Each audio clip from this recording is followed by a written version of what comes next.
Hi everyone, good day! In this video, I'll be teaching you how to fix CapCut lagging.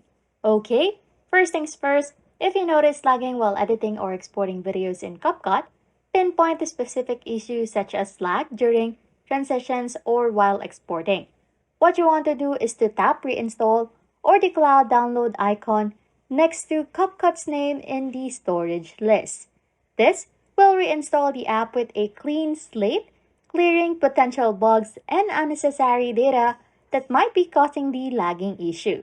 Finally, completing the steps should resolve most of the lagging issues within CapCut.